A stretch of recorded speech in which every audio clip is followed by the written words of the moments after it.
Evan lived alone on the edge of a bustling colony station, orbiting a small, unremarkable planet. He had always enjoyed the quiet of his home, the hum of machines in the background and the occasional chatter of fellow engineers over the comm channels. Yet despite the comfort of solitude, a certain emptiness had grown inside him over the years. Life on a station was lonely, even for someone who preferred his own company. The people he worked with were friendly enough during shifts, but once he returned to his quarters, silence and the cold metal walls greeted him like old companions. For months he had considered purchasing a companion. It was a common practice across the colonies. Humans and other species alike often shared homes with alien companions. These beings were intelligent, empathetic, and programmed to assist in domestic life. Yet despite its legality and popularity, Evan felt uneasy about it. The idea of a sentient being bought to live in his home as a companion felt strange. Still, the loneliness gnawed at him relentlessly. Eventually he gave in, reasoning that perhaps a companion would not only help with chores but also bring some warmth to his life. The process was simple. He browsed through the selection available through the official Galactic Companion Registry, focusing on beings known for their gentle nature. Among the list, one profile caught his attention: Leary. She was from a distant, peaceful planet whose inhabitants were known for their emotional empathy. Her profile showed bright silver skin that shimmered under light, eyes that reflected subtle shades of violet, and an air of curiosity that seemed almost alive through her description. What struck Evan most, however, was her expression in the registry video. Even though the circumstances were far from ideal, she appeared serene, almost genuinely happy. The delivery arrived quietly. A small shuttle landed at the station, and a technician escorted Leary into his home. Evan had expected apprehension, maybe even resentment or fear in her eyes. What he did not expect was the smile that lit up her face. It was gentle, shy, but genuine, a smile that spoke of gratitude and quiet joy. Evan froze, unsure how to respond. He had imagined a companion who would follow commands, perhaps even behave politely out of obligation. Leary, however, moved as if she belonged there, exploring his modest home with childlike curiosity. She examined the kitchen, ran her fingers along the walls, and paused at the small garden he had cultivated in the corner of his living space. "May I cook?" she asked softly, turning to him with a tilt of her head. There was no demand in her tone, no expectation. Just a polite question filled with earnestness. Evan hesitated. He had imagined instructing her, guiding her, perhaps even controlling the way she lived in his home. But Leary seemed to require nothing of him except his permission to exist freely. Somehow that felt more uncomfortable than any command he could have given. Finally he nodded.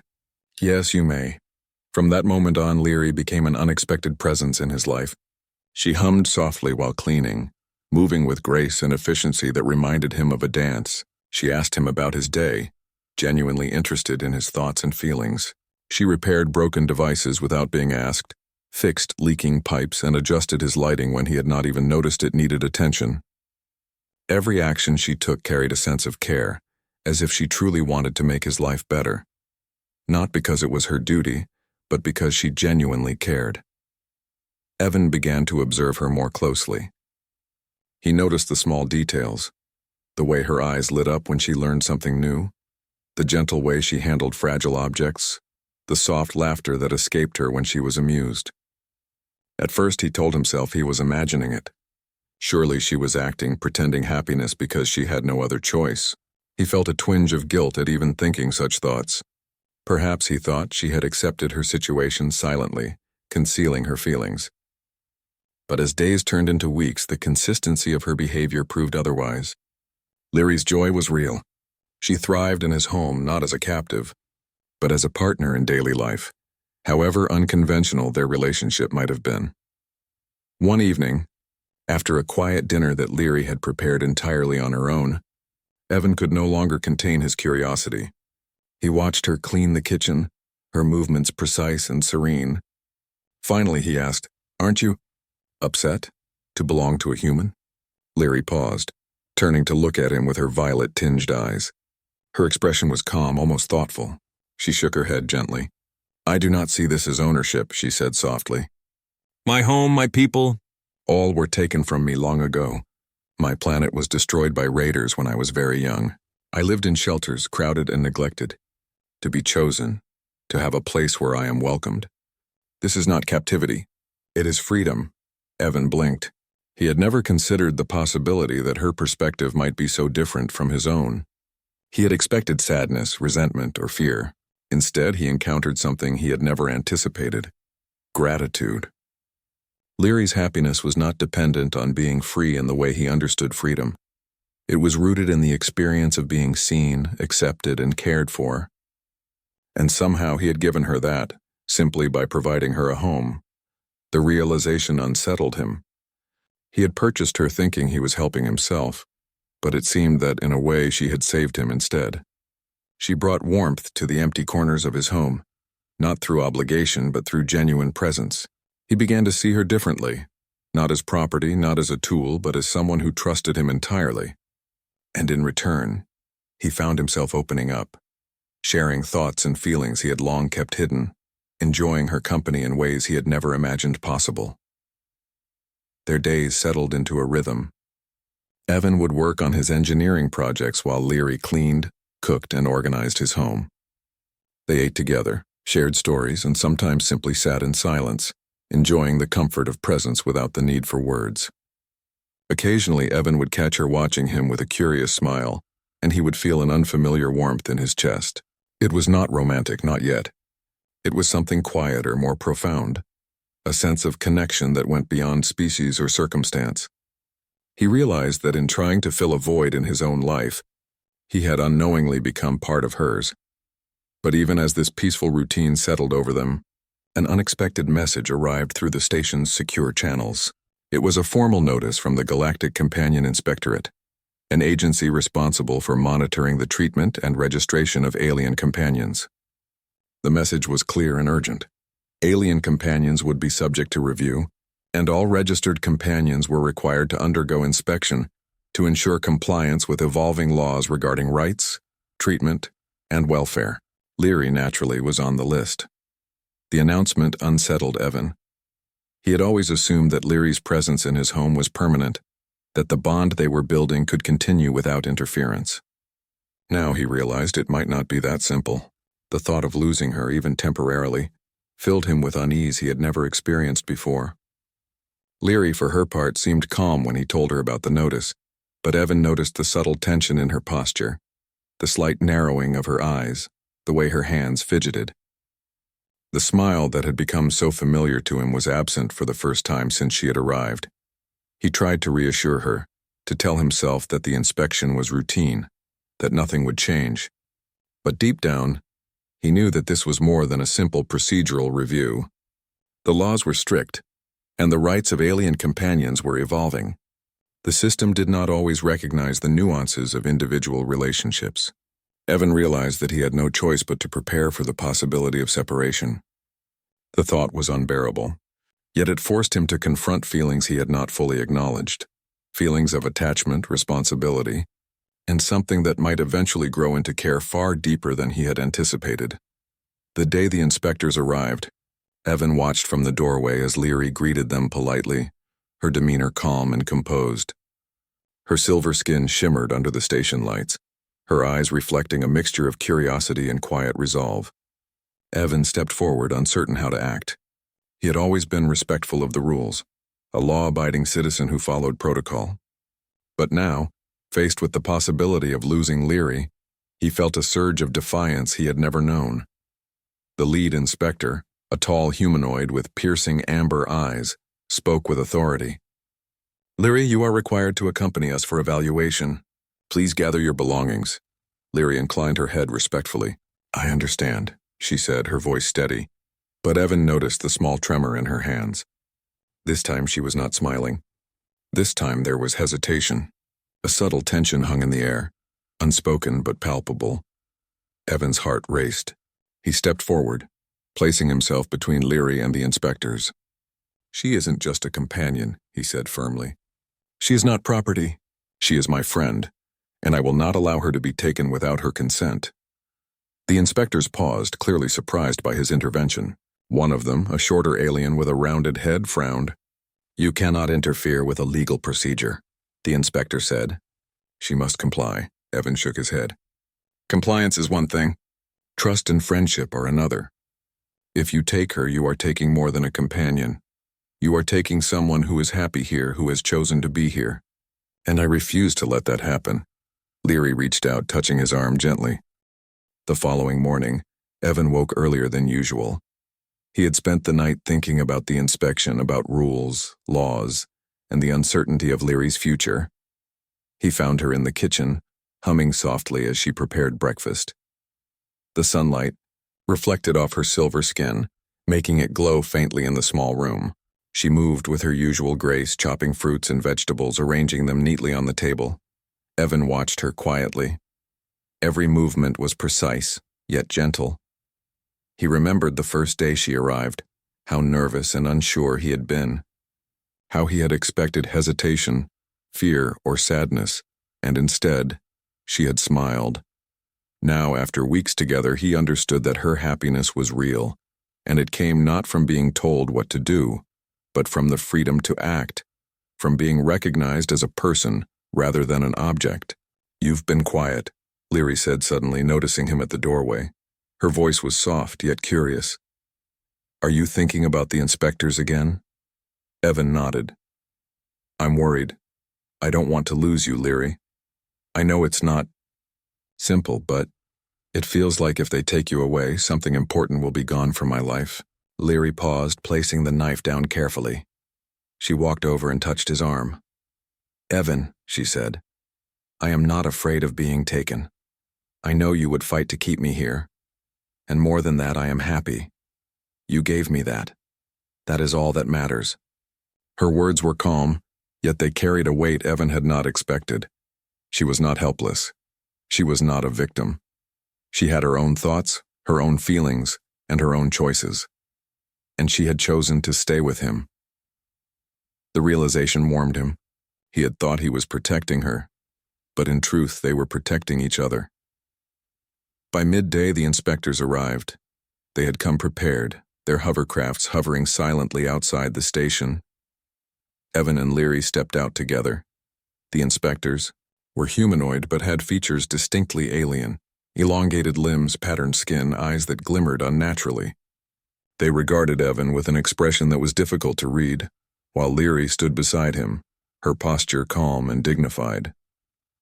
"You are required to accompany us for evaluation," the lead inspector said, voice firm. "This is a routine procedure. Resistance is unnecessary." Evan's hands tightened into fists. "She isn't a product," he said. "She is not something to be evaluated like a machine. She is a sentient being, capable of choice and thought, and she has chosen to stay with me. You cannot take that from her." The inspector hesitated. Evan noticed the brief flicker of surprise in his eyes. It was rare for someone to speak so directly, so passionately, against protocol. The inspector cleared his throat. "You may accompany her," he said at last, "but only as an observer. You may not interfere with the process." Evan nodded, accepting the limitation.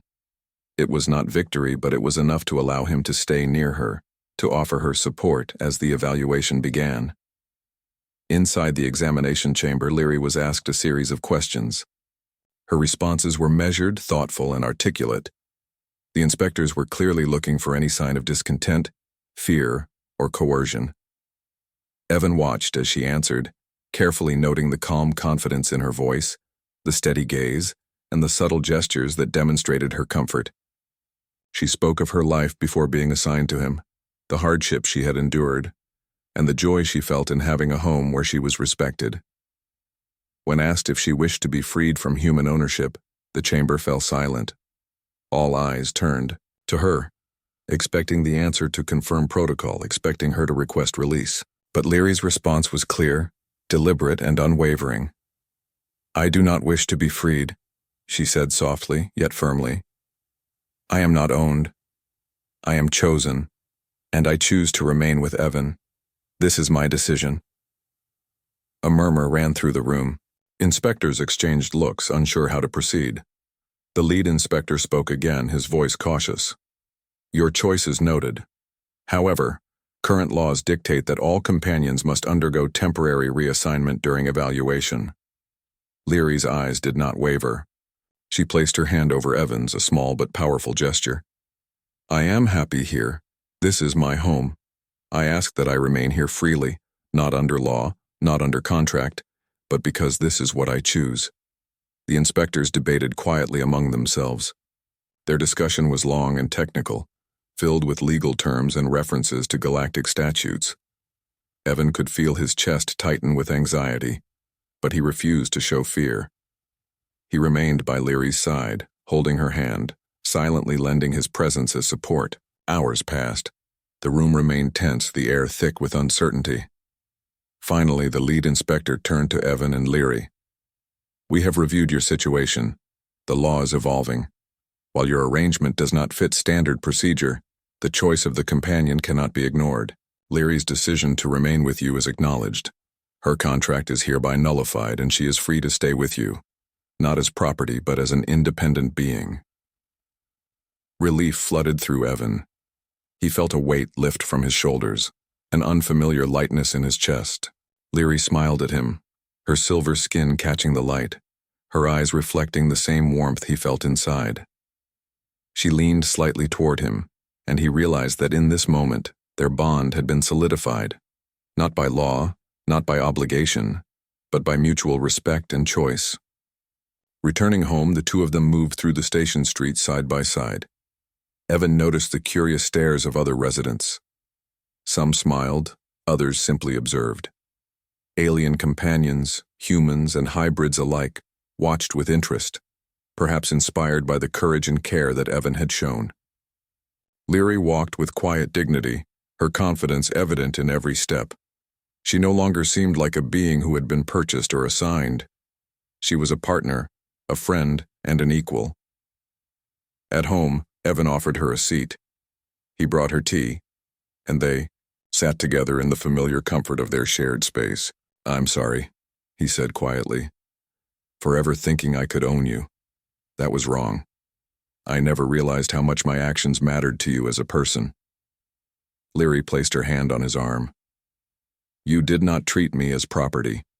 You treated me with respect, kindness, and care. That is why I am happy. That is why I stay. She paused, her gaze softening.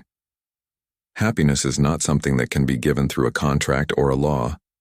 It is something we choose. And we chose each other. Evan smiled, feeling warmth spread through him. It was not just relief that she was safe or happiness at the inspector's decision. It was the realization that he had learned something profound, that true connection came from respect, trust, and shared choice.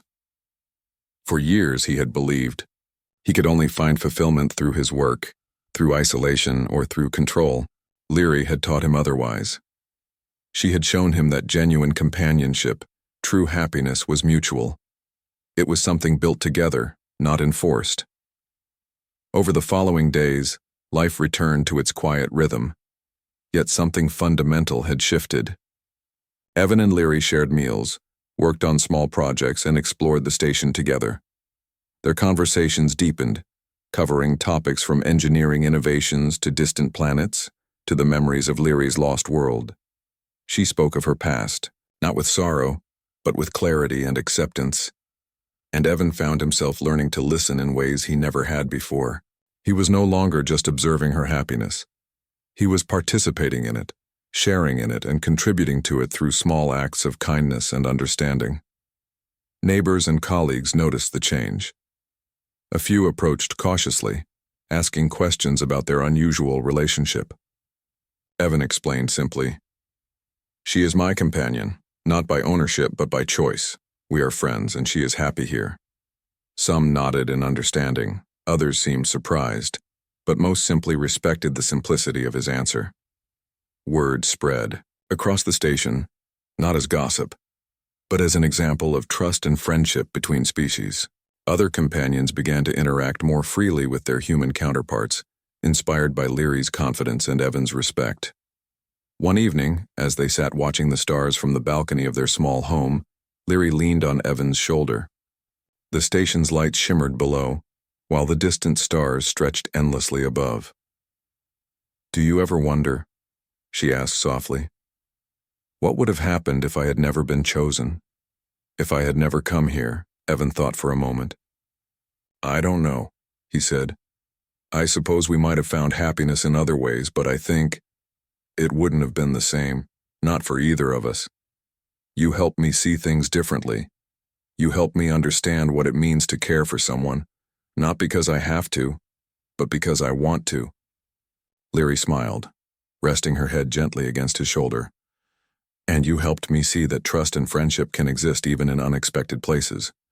You gave me more than a home. You gave me hope." Evan felt a swell of emotion he had never experienced before. He realized that their bond was unique, rare, and beautiful. It was not defined by laws, contracts, or titles. It was defined by shared experiences, mutual respect, and the quiet, steady presence of one another.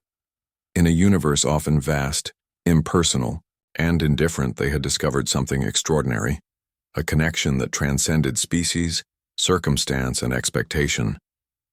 As the night deepened, Evan reflected on how much his life had changed in a matter of weeks. From loneliness and doubt to shared laughter, quiet companionship, and mutual care, he realized that he had not only found a friend, but he had also found a new understanding of himself. He had learned that happiness could not be bought, nor could it be forced. It was chosen, nurtured,